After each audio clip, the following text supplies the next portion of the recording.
श्री भगवान उवाच अशोचानन्वशोचस्त्वं प्रज्ञावादांश्च भाषसे गतासूनगतासूंच नानुशोचन्ति पंडिताः. 11. श्री भगवान उवाच.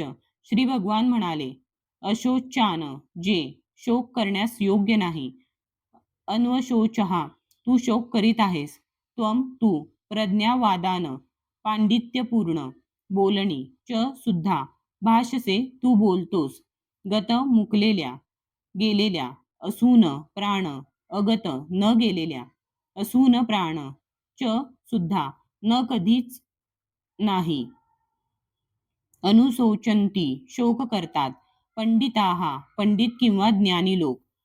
पुरुषोत्तम श्री भगवान म्हणाले, पंडिताप्रमाणे बोलताना तू जे शोक करण्यायोग्य नाही त्याबद्दल शोक करीत नाहीस.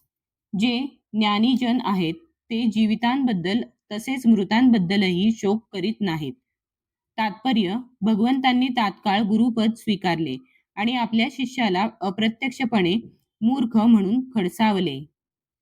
भगवंत म्हणाले की तू एखाद्या विद्वानाप्रमाणे बोलत आहेस, पण तू जाणत नाहीस की जो विद्वान आहे किंवा ज्याला शरीर आणि आत्म्याचे ज्ञान आहे तो जीविताबद्दल किंवा मृतावस्थेबद्दल शोक करीत नाही.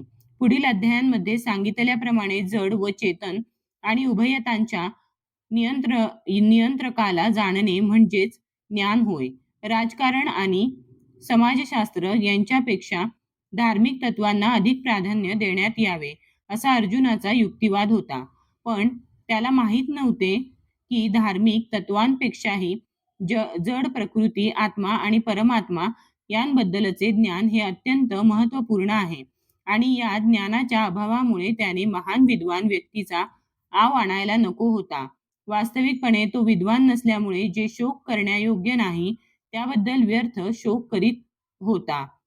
या शरीराचा जन्म झाला आहे आणि आज ना उद्या निश्चितपणे याचा नाश होणारच आहे, म्हणून आत्म्या इतके हे शरीर महत्त्वपूर्ण नाही. हे जो जाणतो तोच खरा पंडित आहे आणि भौतिक शरीराची कोणतीही स्थिती त्याच्या शोकास कारणीभूत होत नाही.